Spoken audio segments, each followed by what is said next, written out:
자, 이번엔 이제 마지막 수채 브러쉬. 그리고 소묘할 때 느낌을 낼 수 있는 브러쉬예요. 그게 이제 가장 대표적인 게 이 기본 브러쉬라고 볼 수 있겠어요. 이런 브러쉬들의 특징은 일단은 내가 한번 이렇게 스트로크를 긋는다라고 하면은 아까 요거랑 바로 비교해서 보여드릴게요. 같은 색이에요. 같은 색인데도 어때요? 훨씬 진하게 나오는데 얘는 엄청나게 흐리게 나온다라는 특징이 있어요. 수채화라는 게 어때요? 수채화는요, 일단 기본적으로 물을 묻혀가지고 내가 이제 고른 색깔이 예를 들어서 이런 컬러예요. 얘를 딱 이제 쓰기 위해서 붓에 물을 처음에 묻혀가지고 얘가 이제 수용성이니까 약간 물을 묻혀야지 그 짜져 있는 물감을 이렇게 찍을 수가 있겠죠. 그렇게 해서 딱 떠요. 그러면 이제 얘를 내가 이제 쓰고 싶은 컬러로 이렇게 쓰느냐 아니면은 조금 더 흐리게 쓰느냐 이런 것들을 물의 양을 이용을 해가지고 조절을 하잖아요. 그쵸? 그런 것처럼 약간 우리 이렇게 오퍼시티 들어간 것처럼 이렇게 흐리게 딱 나오는데 요거를 이제 마르고 덧칠을 하게 되면 이런 식으로 점점 이렇게 진해지는 효과를 볼 수가 있죠. 근데 실제로는 이런 느낌은 아니고 이 위에 계속 이 색깔이 덮이는 거기 때문에 점점 더 이렇게 어두워지기까지 해요. 계속 겹쳐지니까. 그 셀로판지 겹쳐진 느낌하고 비슷하다고 보시면 되죠. 그래서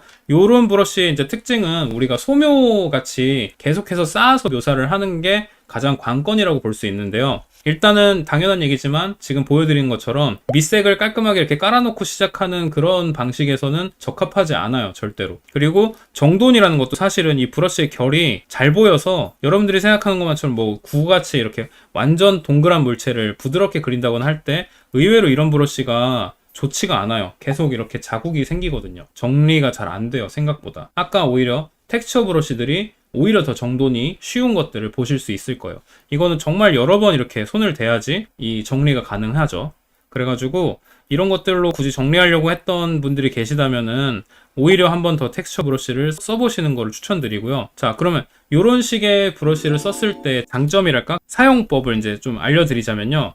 딱 한 가지만 기억하시면 돼요. 이제 절대적인 건 아니에요. 물론 이제 밝은 색, 우리 흰 종이에다가 그림을 시작한다라는 걸 전제로 이제 설명을 드리자면은, 자, 이렇게 얘기합시다. 일단은 요게 내가 고른 색이요. 내가 고른 색보다 좀 엄밀히 정확하게 얘기하자면은 앞에 깔려있던 컬러 있죠. 앞에 깔려있던 컬러의 어떤 영향을 굉장히 많이 받아요. 그러다 보니까 보통은 이제 흰 종이니까 채도가 빵인 상태에 영향을 받는 거죠. 그러다 보니까 내가 고른 색이 이렇게 채도 높은 색이에요. 근데 얘를 내가 이제 이런 수채 브러쉬 같은 걸 이용을 해가지고 기본 브러쉬나 혹은 이런 브러쉬도 있어요. 이런 브러쉬를 이용해서 칠하면은 어때요? 확연히 채도가 떨어진 게 느껴지시죠? 이렇게 나오기 때문에 우리가 여기다가 이제 어떤 사람의 컬러를 칠해줄 거야. 뭐 예를 들어서 나는 결론적으로 빠르게 그려야 되니까 다시 유화 느낌의 브러쉬로 써줄게요. 이렇게 해서 이런 느낌의 사람 얼굴을 내가 그려줄 거예요. 그렇다라고 하면은 일단 밑색 정도는 깔아둡시다. 밑색 정도는 깔아놓고 밑색이니까 당연히 보통 채도가 이렇게 낮은 편이에요. 여기 컬러 잠깐 보여드릴게요. 이 정도예요. 그리고 얘를 쓴다 그러면 지금 채도를 좀 높였죠, 일부러. 그런 것들을 내가 이제 이런 수채 브러쉬를 이용해서 칠해줄 거예요. 얘를 이제 당연히 디지털이니까 얘를 여러 번 칠하면 이 색깔이 나오겠죠, 당연히. 근데 이제 그렇게 할 게 아니라 우리가 그런 식으로 이제 하려고 이걸 쓰는 게 아니잖아요. 그러다 보니까 우리 아까 요 정도였으면 요거보다 좀 더 진하게 써주는 거예요. 좀 더 진하게 해가지고 넣어주면은 이렇게 여러 번 안 그었을 때 충분히 요거랑 비슷한 분위기의 컬러가 만들어진다라는 거. 이렇게 해서 의도적으로 좀 채도를 높게 써주는 게 아무래도 좀 더 비슷한 느낌이 난다라는 거. 얘는 지금 이제 잠깐 보여드린 브러쉬는 기본 브러쉬 느낌인데 이 거친 느낌까지 있어가지고 훨씬 더 소묘하듯이 아까도 얘기했지만 기본 브러쉬로 블렌딩, 이제 부드럽게 면 처리를 이렇게 해줄 때 색깔들을 섞어줄 때 이제 거친 그 자국 같은 게 오히려 기본 브러쉬로 하면 많이 나는데 오히려 텍스처 브러쉬가 그거를 지저분한 어떤 처리들을 이용을 해가지고 오히려 더 부드럽게 보이게 하기에 편하다라고 했죠. 이 브러쉬가 저는 그런 용도로 좋더라고요. 그래서 얘를 이제 약간 좀 더 사람 얼굴같이 한번 바꿔볼까요? 그런다고 하면은 이 볼 부분을 좀 부드럽게 내가 더 보였으면 좋겠어. 그럼 이렇게 여러 번 그으면서 이렇게 거친 느낌들을 약간 일부러 이용해 주는 거죠. 그걸 이용해가지고 이렇게 부드럽게 한번 만들어 보는 거죠. 꽤 괜찮죠? 여기도 이렇게 부드럽게. 정리하고 싶은 분은 좀 이렇게 여러 번 그어가지고 해주면 되겠고요. 이런 브러쉬들은 애초에 내가 진하게 쓰려고 생각을 안 하고 그리기 때문에 손에 힘을 많이 빼고 그냥 이렇게 계속 쌓아준다는 생각으로 소묘하듯이 펜을 약간 널널하게 쥐고 이렇게 여러 번 그을 생각해야 돼. 이거를 글씨 쓰듯이 이렇게 가까이 잡으시는 분들 있죠. 요거를 계속해서 이렇게 그리는데 손목이 안 나가고 배겨? 이렇게 그리면서 손목 아프다고 하는 거는 좀 바보 같은 짓이죠. 약간 널널하게 쥐고 그냥 이렇게 천천히 그리시면 돼요. 이렇게 열심히 쌓아가면서 바로바로 내가 원하는 색을 칠하는 게 아니라 여기 좀 진하게 하고 싶으면 진한 색을 골라서 여러 번 이용해가지고 쌓아주는 거죠. 천천히.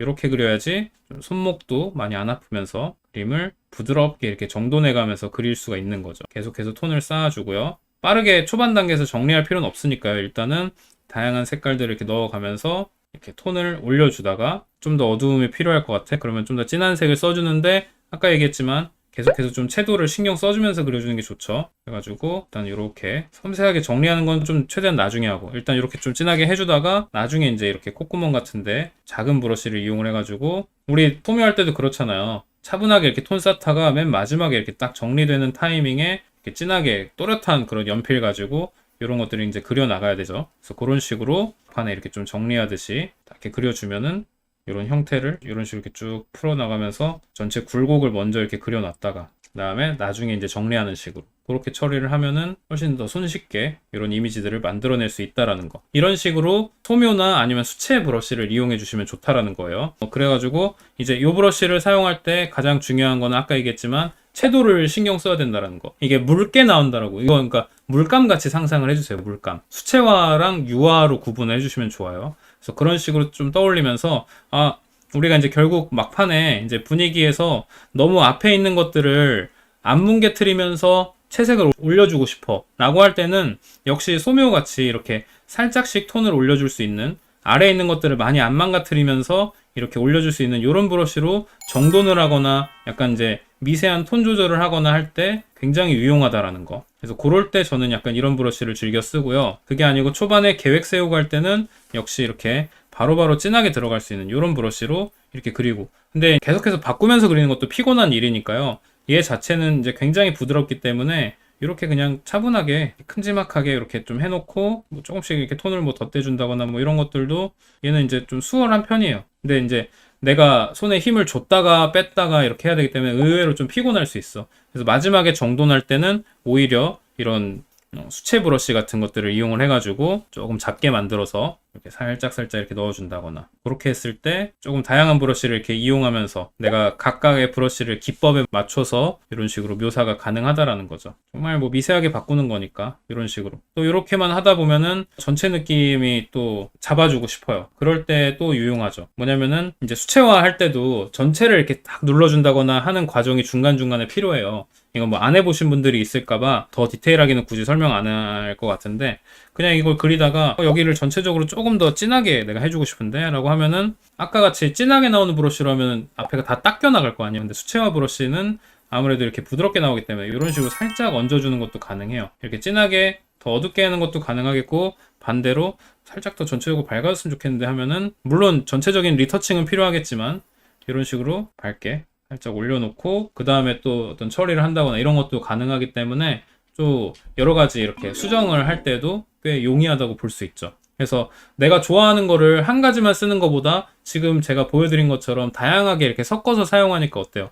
내가 딱 의도만 있으면은 그 의도를 잘 전달할 수 있을 만한 브러쉬를 내가 가지고 활용할 수 있다라는 거는 이게 이제 장인은 도구를 탓하지 않는다 뭐 이런 걸로 막 나는 일단 기본 브러쉬부터 익숙해져야 돼 이런 식으로 그리는 게 아니라 여러분들 또 의외로 여러분들 걱정하는 것 중에 또 하나가 뭐예요? 작업 시간에 대한 이야기. 작업 시간 나는 진짜 손 이렇게 막 수정도 많이 하고 이렇게 하느라 작업 시간 너무 오래 걸리잖아 막 이런 생각 하는 분들 있잖아요. 브러쉬를 맨날 쓰는 것만 그렇게 효율적이지 못하게 쓰면서 작업 시간이 오래 걸리는 거를 아쉬워하면 안 되죠. 그죠? 이렇게 이런 것들은 당연히 도구기 때문에 효율적으로 뭔가 만드는 도와주는 역할이에요. 물론 기본 브러쉬로만 해도 똑같은 그림을 그려낼 수는 있어요. 근데 사실 효율적이지 못한 거지. 효율적으로 사용할 수 있는 사람에 비해서 당연히 작업 시간이 오래 걸릴 수밖에 없다라는 거. 그래서 다양한 브러쉬를 꼭 써서 이렇게 좀 효율적인 작업 공정이라든지 이런 것들을 만들어내면은 똑같은 그림을 그려내는데 훨씬 더 빠른 시간 안에 그릴 수가 있다라는 거죠.